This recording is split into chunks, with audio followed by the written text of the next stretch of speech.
ನಮಸ್ಕಾರ ಬಂಧುಗಳೇ ಮನೆಯ ಉದ್ದ ಮತ್ತೆ ಅಗಲವನ್ನ ನೋಡಿ ಮನೆಯ ಆಯ ಯಾವುದು ಅಂತ ಕಂಡುಹಿಡಿಯುವ ವಿಧಾನವನ್ನ ಹಿಂದಿನ ವಿಡಿಯೋದಲ್ಲಿ ತಿಳ್ಕೊಂಡಿದ್ವಿ. ಇವತ್ತಿನ ದಿನ ಮನೆಗೆ ಯಾವ ಆಯಗಳು ಶುಭ, ಯಾವ ಆಯದಲ್ಲಿ ಮನೆ ಕಟ್ಟಿದರೆ ಆ ಮನೆ ಅಭಿವೃದ್ಧಿ ಆಗುತ್ತೆ, ಯಾವ ಆಯಗಳು ತೊಂದರೆಯನ್ನು ಉಂಟು ಮಾಡುತ್ತೆ ಅನ್ನೋದನ್ನ ಇವತ್ತಿನ ವಿಡಿಯೋದಲ್ಲಿ ತಿಳ್ಕೊಳ್ಳೋಣ. ಇದೇ ಮೊದಲ ಬಾರಿಗೆ ಜ್ಞಾನದಾಯಿನಿ ಯೂಟ್ಯೂಬ್ ಚಾನಲ್ ನೋಡ್ತಾ ಇದ್ದೀರಾ ಅಂದ್ರೆ ದಯವಿಟ್ಟು ಸಬ್ಸ್ಕ್ರೈಬ್ ಆಗಿ ಮತ್ತೆ ಬೆಲ್ ಐಕಾನ್ ಅನ್ನ ಕ್ಲಿಕ್ ಮಾಡಿ. ಇದರಿಂದ ನಾನು ಹಾಕೋ ಎಲ್ಲಾ ವಿಡಿಯೋ ನೋಟಿಫಿಕೇಶನ್ಗಳು ಕೂಡ ನಿಮಗೆ ಬರುತ್ತೆ. ಎಲ್ಲರಿಗೂ ಸ್ವಾಗತ. ಹೊಸ ಮನೆ ಕಟ್ಟಬೇಕಾಗಿರೋರೆಲ್ಲ, ಕಟ್ತಾ ಇರೋರಿಗೆ ಎಲ್ಲರಿಗೂ ಸಹ ಈ ವಿಡಿಯೋವನ್ನ ಶೇರ್ ಮಾಡಿ, ಲೈಕ್ ಮಾಡಿ, ಕಮೆಂಟ್ ಮಾಡೋದನ್ನ ಮರಿಬೇಡಿ. ಎಲ್ಲರಿಗೂ ಸ್ವಾಗತ.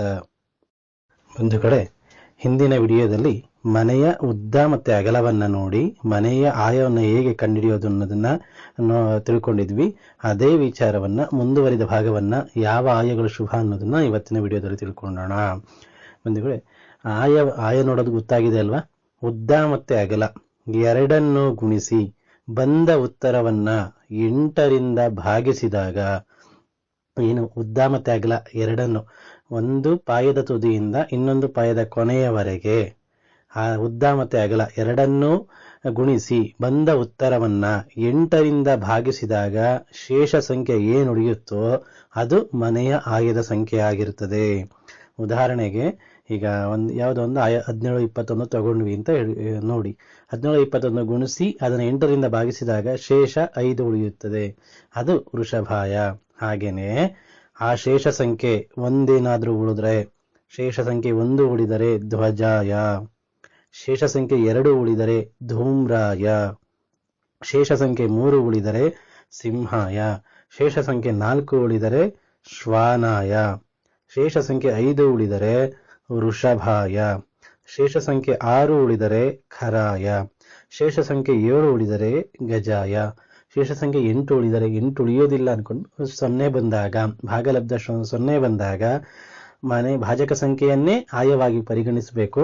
ಹಾಗೆ 8 ಉಳಿದಾಗ ಅಥವಾ 0 ಬಂದಾಗ ಕಾಕಾಯ ಅಂತ ಆಗುತ್ತದೆ. ಇವು ಮನೆಯ ಶೇಷ ಸಂಖ್ಯೆಯಿಂದ ಆಯಗಳನ್ನ ನೋಡುವ ವಿಧಾನಗಳು. ಯಾವ ಆಯ ಮನೆಗೆ ಶುಭ ಅನ್ನೋದನ್ನ ಈಗ ನೋಡೋಣ.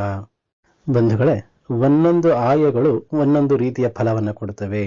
ಹಾಗಾಗಿ ಮನೆಗೆ ನೋಡುವಾಗ ತುಂಬಾ ಎಚ್ಚರಿಕೆಯನ್ನ ಕೊಟ್ಟು ಆದಷ್ಟು ಒಳ್ಳೆ ಆಯಗಳನ್ನ ನೋಡಿ ಮನೆಗೆ ಆಯವನ್ನ ಹಾಕಬೇಕು. ಯಾವ ಆಯಗಳು ಏನು ಫಲ ಕೊಡುತ್ತವೆ ಅನ್ನೋದನ್ನ ತಿಳ್ಕೊಳ್ಳೋಣ. ಶೇಷ 1 ಉಳಿದರೆ ಧ್ವಜಾಯ ಅಂತ ಹೇಳಿದೆ. ಈ ಆಯ ಯಾವ ಮನೆಯ ಉದ್ದ ಮತ್ತೆ ಅಗಲವನ್ನ ಗುಣಿಸಿ ಅದನ್ನ 8ರಿಂದ ಭಾಗಿಸಿದಾಗ ಉಳಿಯುವ ಶೇಷ ಸಂಖ್ಯೆ 1 ಆಗಿರ್ತದೆ, ಅದು ಧ್ವಜಾಯ. ಈ ಆಯ ಇರುವ ಮನೆ, ಈ ಆಯದಿಂದ ಕಟ್ಟಿರುವ ಮನೆಗಳು ಸಮಸ್ತ ರೀತಿಯಿಂದಲೂ ಅಭಿವೃದ್ಧಿ ಆಗ್ತವೆ, ಸರ್ವ ಸೌಭಾಗ್ಯಗಳನ್ನು ಉಂಟು ಮಾಡ್ತದೆ, ದ್ರವ್ಯ ಲಾಭವನ್ನ ಕೊಡ್ತದೆ. ಈ ಮನೆಯ ಆಯಗಳು ಧ್ವಜಾಯಗಳು. ಈ ಆಯಗಳು ಎಲ್ಲಾ ರೀತಿಯಿಂದಲೂ ಅಭಿವೃದ್ಧಿಗಳನ್ನ ಕೊಡ್ತವೆ. ಹೆಚ್ಚು ದೇವಸ್ಥಾನಗಳಿಗೆ, ದೇವರ ಮನೆಗಳಿಗೆ ಈ ಆಯಗಳನ್ನ ಹಾಕ್ತಾರೆ. ತುಂಬಾ ವಿಶೇಷವಾದದ್ದು, ತುಂಬಾ ಶಕ್ತಿಯಾದದ್ದು ಧ್ವಜಾಯ. ಧ್ವಜಾಯವನ್ನ ಅಂದ್ರೆ ಕೆಲವರು ಈ ನಾನ್ ವೆಜ್ ಮಾಡೋರು ಈ ಧ್ವಜಾಯವನ್ನ ಬೇಡ ಅಂತ ಹೇಳ್ತಾ ಇರ್ತಾರೆ. ಅಂದ್ರೆ ಧ್ವಜಾಯ ಅಂದ್ರೆ ಸ್ವಲ್ಪ ನಿಯಮಗಳು, ಒಂದು ದೇವ್ರ ಪೂಜೆ ಅವನ್ನ ಮಾಡೋದ್ರಿಂದ ಹೆಚ್ಚು ಶುಭ ಫಲಗಳನ್ನ ನಿರೀಕ್ಷಿಸಬಹುದು ಧ್ವಜಾಯದ ಮನೆಗಳಲ್ಲಿ. ಮತ್ತೆ ಧೂಮ್ರಾಯಗಳಿದ್ರೆ, ಧೂಮ್ರಾಯಗಳು ಅಂದ್ರೆ 2 ಶೇಷ ಸಂಖ್ಯೆ ಉದ್ದ ಮತ್ತೆ ಅಗಲವನ್ನ ಗುಣಿಸಿ ಬಂದ ಉತ್ತರವನ್ನ 8ರಿಂದ ಭಾಗಿಸಿದಾಗ ಶೇಷ ಸಂಖ್ಯೆ 2 ಉಳಿದರೆ ಧೂಮ್ರಾಯ. ಆ ಧೂಮ್ರಾಯದಲ್ಲಿ ಏನಾದ್ರು ನೀವು ಮನೆಯನ್ನ ಕಟ್ಟಿದ್ರೆ ರೋಗ ಬಾಧೆಗಳು, ಸಕಲ ವ್ಯಾಧಿಗಳು, ಶತ್ರುಕಾಟಗಳು ಜಾಸ್ತಿ ಆಗ್ತದೆ, ಸಮಸ್ತ ರೋಗ ಬಾಧೆಗಳಾಗ್ತದೆ, ಮನೆ ಅಭಿವೃದ್ಧಿ ಆಗೋದಿಲ್ಲ. ಆದ್ರಿಂದ ಮನೆಯ ಆಯಗಳು ಧೂಮ್ರಾಯದಲ್ಲಿ ಇರಬಾರದು. ಧೂಮ್ರಾಯದಲ್ಲಿ ಕಟ್ಟಿದ್ರೆ ಮನೆ ಅಭಿವೃದ್ಧಿನೂ ಆಗೋದಿಲ್ಲ, ಮನೆ ಏಳ್ಗೆನೂ ಆಗೋದಿಲ್ಲ, ಮನೆಯಲ್ಲಿ ಪ್ರತಿದಿನ ರೋಗ ಬಾಧೆಯಿಂದ ನರಳುತ್ತೀರಿ. ಆದ್ರಿಂದ ಧೂಮ್ರಾಯ ಮನೆಗೆ ಬೇಡ. ಬಂಧುಗಳೇ, ಈಗ 3ನೇ ಆಯವಾಗಿ ಸಿಂಹಾಯದ ಬಗ್ಗೆ ತಿಳ್ಕೊಳ್ಳೋಣ. ಸಿಂಹಾಯ ಯಾವ ಮನೆಯ ಆಯವನ್ನ ಉದ್ದ ಇಂಟು ಅಗಲವನ್ನ ಗುಣಿಸಿ ಬಂದ ಉತ್ತರವನ್ನು 8ರಿಂದ ಭಾಗಿಸಿದಾಗ ಶೇಷ ಸಂಖ್ಯೆ 3 ಉಳಿದರೆ ಅದು ಸಿಂಹಾಯ ಅಂತ ಆಗುತ್ತೆ. ಆ ಸಿಂಹಾಯದಲ್ಲಿ ಮನೆಯನ್ನ ಕಟ್ಟಿದರೆ ಶರೀರ ಸೌಖ್ಯ, ರೋಗ ನಾಶಗಳು, ಧನ ಸಂಪಾದನೆ ಆಗ್ತದೆ. ಈ ಸಿಂಹಾಯಗಳನ್ನು ಹೆಚ್ಚಾಗಿ ಪೊಲೀಸ್ ಸ್ಟೇಷನ್ಗಳಲ್ಲಿ, ಕೋರ್ಟ್ಗಳಲ್ಲಿ ಹೆಚ್ಚಾಗಿ ಕಟ್ಟೋದಕ್ಕೆ ಯೂಸ್ ಮಾಡ್ತಾರೆ. ಯಾಕೆಂದ್ರೆ ಸ್ವಲ್ಪ ಧೈರ್ಯವಂತರಾಗಿರಬೇಕು. ಆ ಆಯಗಳು ಧೈರ್ಯವನ್ನು ಕೊಡ್ತವೆ, ಸಿಟ್ಟನ್ನು ಜಾಸ್ತಿ ಮಾಡುತ್ತದೆ ಮನೆಯಲ್ಲಿ ಹಿರಿಯರಿಗೆ, ಮತ್ತೆ ಕೋಪಗಳು ಜಾಸ್ತಿ ಇರುತ್ತವೆ ಆ ಮನೆಯಲ್ಲಿ. ಅದಕ್ಕೋಸ್ಕರ ಸಿಂಹಾಯಗಳನ್ನು ಆದಷ್ಟು ಪೊಲೀಸ್ ಸ್ಟೇಷನ್ಗಳು, ಕೋರ್ಟ್ ವ್ಯವಹಾರಗಳಲ್ಲಿ, ಕೋರ್ಟ್ಗಳಲ್ಲಿ ಈ ಆಯವನ್ನ ಉಪಯೋಗಿಸ್ತಾರೆ. ಆದ್ರೆ ಸಿಂಹಾಯದಲ್ಲಿ ಮನೆಯನ್ನ ಕಟ್ಟಿದ್ರೂ ಸಹ ಶರೀರ ಸೌಖ್ಯವಾಗ್ತದೆ, ರೋಗ ನಾಶಗಳಾಗ್ತದೆ, ಧನ ಸಂಪಾದನೆಯಾಗುತ್ತೆ. ಸಿಂಹಾಯಗಳು ಸಹ ಶುಭ ಆಯಗಳೇ.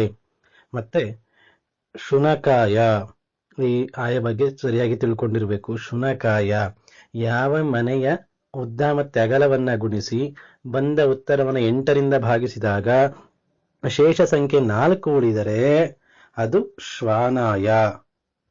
ಶ್ವಾನಾಯ ಅಂತಂದ್ರೆ ಶುನಕಾಯ ಅಂತಂದ್ರು ಅದೇನೆ ಶ್ವಾನಾಯ.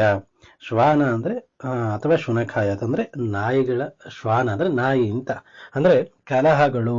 ಆ ಶುನಕಾಯದಲ್ಲಿ ಮನೆಯನ್ನ ಕಟ್ಟಿದರೆ, ಶ್ವಾನಾಯದಲ್ಲಿ ಮನೆಯನ್ನ ಕಟ್ಟಿದರೆ ತುಂಬಾ ಕಲಹಗಳು, ಪರದಾಟಗಳು, ದಾರಿದ್ರ್ಯಗಳು, ಸರ್ವ ರೀತಿಯ ದಾರಿದ್ರ್ಯಗಳು, ಜೀವ ಭಯ ಇರುತ್ತದೆ. ಬೆಳಗ್ಗೆ ಎದ್ರೆ ಬರೀ ಪರದಾಟಗಳು, ಜಗಳಗಳು. ನಿಮ್ಮ ಮನೆಯ ಎದುರಿಗೇನಾದರೂ ಯಾರಾದ್ರೂ ಇದಾರೆ, ಮನೆ ಎದುರಿಗೆ ಮನೆ ಕಟ್ಟಿದ್ದಾರೆ ಅಂದ್ರೆ ಅವರ ಎದುರಿಗೆ ಅಥವಾ ಅಕ್ಕಪಕ್ಕದಲ್ಲಿ ಇರೋರ ಜೊತೆ ಬರೀ ಕಲಹಗಳಾಗ್ತಾ ಇರ್ತದೆ. ಮನೇಲಿ ಇರೋರಿಗೆ ಪರದಾಟಗಳು ಆಗ್ತಾ ಇರ್ತವೆ, ನೆಮ್ಮದಿ ಇರೋದಿಲ್ಲ. ಎಷ್ಟೇ ತಂದ್ರೂ ದಾರಿದ್ರ್ಯ ನಿವಾರಣೆ ಆಗೋದಿಲ್ಲ ಶುನಕಾಯದಲ್ಲಿ ಅಥವಾ ಶ್ವಾನಾಯದಲ್ಲಿ ಮನೆಯನ್ನ ಕಟ್ಟಿದರೆ. ಆದ್ರಿಂದ ಶ್ವಾನಾಯ ಅಥವಾ ಶುನಕಾಯ ಯಾವ ಮನೆಗಳಿಗೂ ಅಷ್ಟು ಶುಭವಲ್ಲ. ಆದ್ರಿಂದ ಯಾರು ಆ ಆಯದಲ್ಲಿ ಮನೆಯನ್ನ ಕಟ್ಟೋದಿಲ್ಲ. ಈ ಆಯಗಳು ಈ ಮುಂಚೆ ಏನು ಹೇಳಿದ್ದೆ, ಧೂಮ್ರಾಯ, ಶುನಕಾಯ, ಇವು ಸ್ವಲ್ಪ ಎಚ್ಚರಿಕೆಯಿಂದ ನೋಡ್ಕೋಬೇಕು. ಮುಂದೆ ಇನ್ನೂ ಒಂದೆರಡು ಆಯಗಳು ಬರ್ತವೆ. ಹಾಗೆ ಬಂಧುಗಳೇ, ಮುಖ್ಯವಾಗಿ ವೃಷಭಾಯ.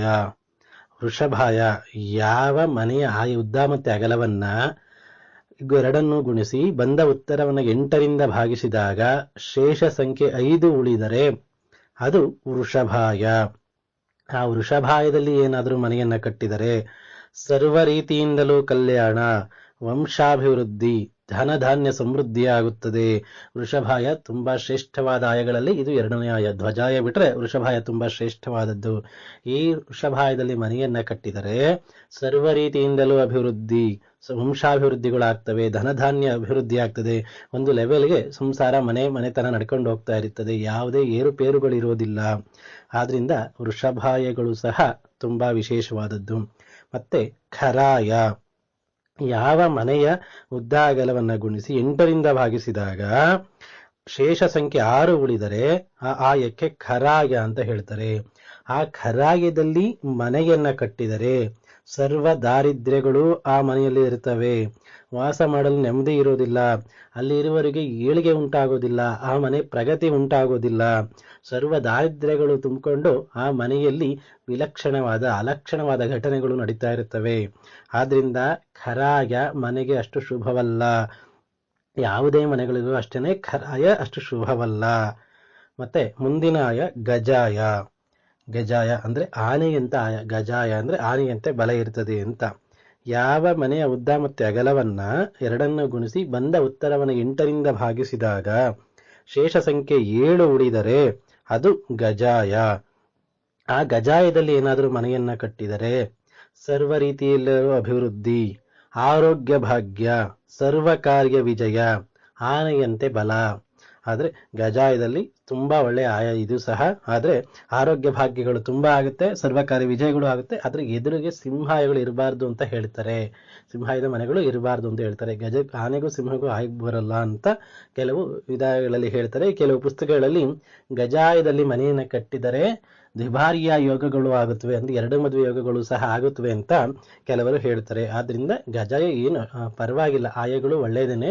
ಒಳ್ಳೆಯ ಲಗ್ನದಲ್ಲಿ ಗೃಹ ಪ್ರವೇಶ ಮಾಡಿರಬೇಕು, ಇಲ್ಲದಿದ್ರೆ ಗಜಾಯಗಳು ಅಷ್ಟು ಅಭಿವೃದ್ಧಿಯನ್ನ ಕೊಡೋದಿಲ್ಲ. ಬಂಧುಗಳೇ, ಮುಂದಿನದು ಕಾಕಾಯ. ಯಾವ ಮನೆಯ ಉದ್ದ ಮತ್ತೆ ಅಗಲವನ್ನ ಗುಣಿಸಿ 8ರಿಂದ ಭಾಗಿಸಿದಾಗ ಶೇಷ ಸಂಖ್ಯೆ 8 ಉಳಿದರೆ ಅಥವಾ 0 ಉಳಿದರೆ ಭಾಜಕ ಸಂಖ್ಯೆಯನ್ನೇ 8ನೇ ಆಯವಾಗಿ ಪರಿಗಣಿಸಿದರೆ ಆ 8ಕ್ಕೆ ಕಾಕಾಯ ಅಂತ ಆಗ್ತದೆ. ಕಾಕಾಯ ಸರ್ವ ರೀತಿಯಿಂದಲೂ ದುಃಖ. ಕಾಕಾಯದಲ್ಲಿ ಏನಾದರೂ ಮನೆ ಕಟ್ಟಿದರೆ ಸರ್ವ ರೀತಿಯ ದುಃಖಗಳು, ಸರ್ವ ನಿಷ್ಫಲಗಳು, ಸರ್ವ ರೀತಿಯಲ್ಲೂ ರೋಗ ಪೀಡೆಗಳು, ಸದಾ ಕಲಹಗಳು. ಇದೇ ಆ ಮನೆಯ ಆಯದ ವಿಶೇಷ. ಆ ಮನೆಯ ಆಯ ಕಾಕಾಯದಲ್ಲಿ ಖಂಡಿತ ಕಟ್ಟಬಾರ್ದು. ಸರ್ವ ರೀತಿಯಿಂದಲೂ ದುಃಖಗಳು, ಸರ್ವ ರೀತಿಯಿಂದಲೂ ನಿಷ್ಫಲಗಳು, ಯಾವುದೇ ಏಳಿಗೆ ಇರೋದಿಲ್ಲ, ಮನೆ ಅಭಿವೃದ್ಧಿ ಆಗೋದಿಲ್ಲ. ಚಿಕ್ಕ ಮಕ್ಕಳಿಂದ ಹಿಡಿದು ದೊಡ್ಡವ್ರ ತನಕನೂ ರೋಗ ಪೀಡೆಯಿಂದ, ರೋಗ ಬಾಧೆಯಿಂದ ನರಳುತ್ತಾ ಇರ್ತಾರೆ.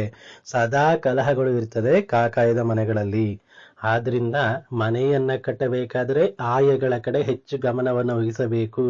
ಆದಷ್ಟು ಮನೆಗಳಿಗೆ ಧ್ವಜಾಯ ಮತ್ತೆ ವೃಷಭಾಯಗಳು ಅತ್ಯಂತ ಶ್ರೇಷ್ಠವಾದ ಮತ್ತು ಶುಭವಾದ ಆಯಗಳಾಗಿರ್ತವೆ. ನೀವು ಮನೆಯನ್ನ ಶುಭ ಆಯದಲ್ಲಿದ್ದು ಸರಿಯಾದ ಲಗ್ನದಲ್ಲಿ ಗೃಹ ಪ್ರವೇಶ ಏನಾದರೂ ಆದರೆ ಆ ಮನೆ ಸಂಪೂರ್ಣ ಅಭಿವೃದ್ಧಿ ಆಗ್ತದೆ. ಆದ್ರಿಂದ ಮನೆ ಆಯಗಳನ್ನು ಸಹ ಕ್ಲೀನಾಗಿ ನೋಡಬೇಕು. ಮತ್ತೆ ಮನೆ ಗೃಹ ಪ್ರವೇಶವನ್ನು ಸಹ ಶುಭ ಸಮಯಗಳಲ್ಲಿ, ಶುಭ ದಿನಗಳಲ್ಲಿ ಮಾಡಬೇಕು. ಆಗ ಮಾತ್ರ ಆ ಮನೆ ಅಭಿವೃದ್ಧಿ ಆಗ್ತದೆ. ನಿಮ್ಗೇನಾದರೂ ಹೆಚ್ಚಿನ ಮಾಹಿತಿ ಬೇಕು, ಈಗಾಗಲೇ ಕಟ್ಬಿಟ್ಟಿದ್ದೀರ ಮನೆ, ಆಯವನ್ನು ಬದಲಾಯಿಸೋಕೆ ಆಗ್ತಿಲ್ಲ ಅಂದರೂ ಸಹ ನೀವು ಆ ವಿಚಾರಗಳನ್ನ ಕಮೆಂಟ್ ಮಾಡಿ. ನನಗೆ ಖಂಡಿತ ಅದಕ್ಕೆ ಏನು ಪರಿಹಾರಗಳನ್ನ ಮಾಡಿಕೊಂಡ್ರೆ ಅಭಿವೃದ್ಧಿ ಆಗುತ್ತೆ ಅಥವಾ ಆಯಗಳು ಸರಿಯೋಗುತ್ತವೆ ಅನ್ನೋದನ್ನ ನಾನು ಖಂಡಿತ ಕಮೆಂಟ್ನಲ್ಲಿ ಉತ್ತರಿಸ್ತೀನಿ. ಆದಷ್ಟು ಈ ವಿಡಿಯೋವನ್ನು ಎಲ್ಲರಿಗೂ ಶೇರ್ ಮಾಡಿ, ಲೈಕ್ ಮಾಡಿ, ಕಮೆಂಟ್ ಮಾಡೋದನ್ನ ಮರಿಬೇಡಿ. ಎಲ್ಲರಿಗೂ ನಮಸ್ಕಾರ.